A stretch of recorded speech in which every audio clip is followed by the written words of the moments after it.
between that, and underneath, lots of friends here, look. They're not good. Steam engine. I bet they're cool, right? Good afternoon, everyone, and welcome to Whatley Quarry. Thank you for your patience. I know there's been a few queues, I understand. But we are now well on our way down to the excavation area, which is something very few people have had the opportunity to do. So Whatley was bought by Hanson plc in 1989, but this quarry has been operational since 1937. The big expansion of this quarry is down to the fact that they now have a rail link that was installed some years ago, which enables that rock to be transported to the southeast as well as the southwest.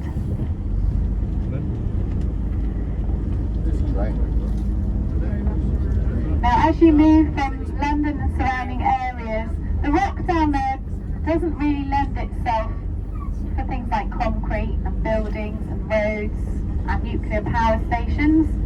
So as you move east from London, the first place where you get good, high-grade, hard rock like this limestone here is here in the Mendip Hills. This is a carboniferous limestone. It's called black rock limestone, and it was laid down under the sea between 300 and 350 million years ago, far before the dinosaurs. The reason why this rock is particularly good is because it's got a lot of silica and a lot of manganese in it, which makes it very, very hard. Perfect for the foundations of roads, motorways such as the M4 and M5 used rock from here at Whatley. And 350 million years ago, this would look very different. It would be under a sea, a little bit like the Bahamas, and you can see on the left where the rock has been laid down in beds. But those beds are no longer horizontal like they were when they were first laid down. They have now been tilted almost 70 degrees. And the reason for that is because about 280 million years ago, earth movements caused a lot of folding and faulting, which gave rise to the Mendip Hills. You can see if you look closely, you might just be able to make out some ripple marks on the rocks on the left-hand side. So that clear evidence that it was under the sea.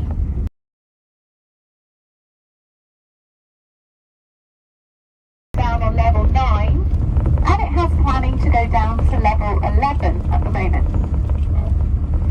You'll notice there are these step-like structures, particularly in the second part as we move forward. Each one of those are called benches, and they're 15 metres high.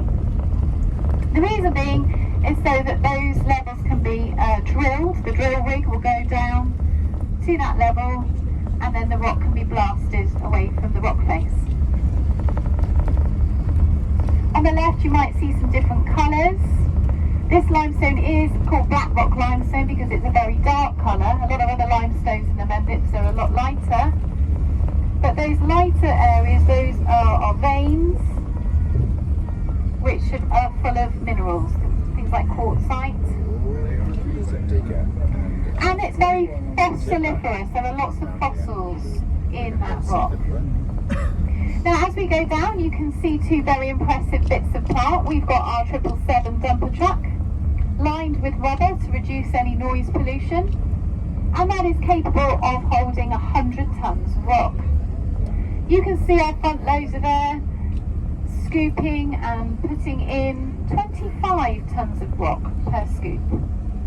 So those of you that are good at maths can work out how many scoops it takes to fill a dumper. 100 tonnes in the dumper, 25 tonnes per scoop.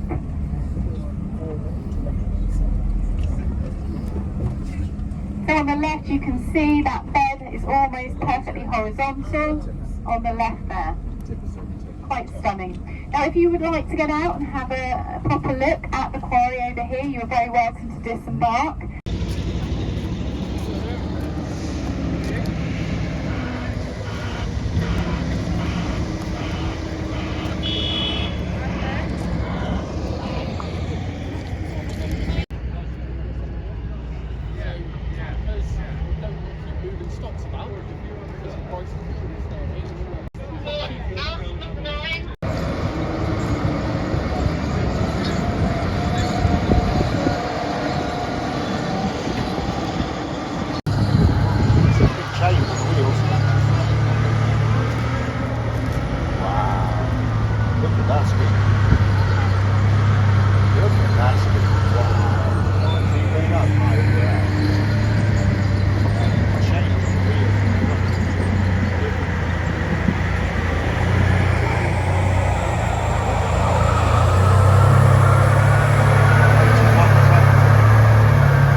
Thursday's blast.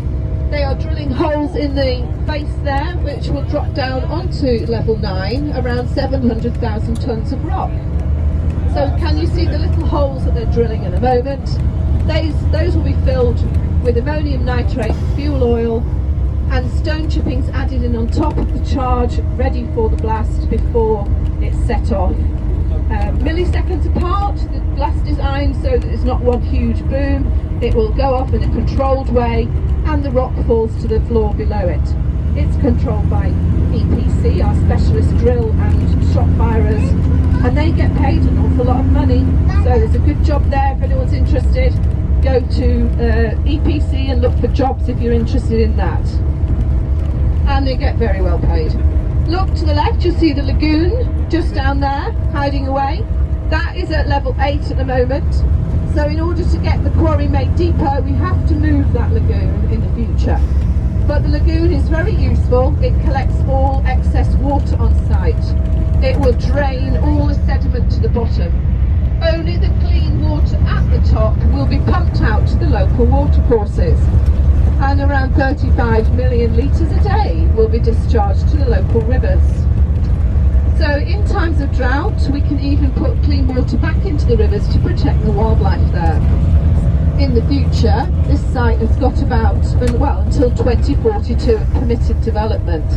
So we've got another 30 metres below us now, from level 9 down to level 11, bench 11. We've still got that left to take out, which is around 86 million tonnes of permitted reserve left.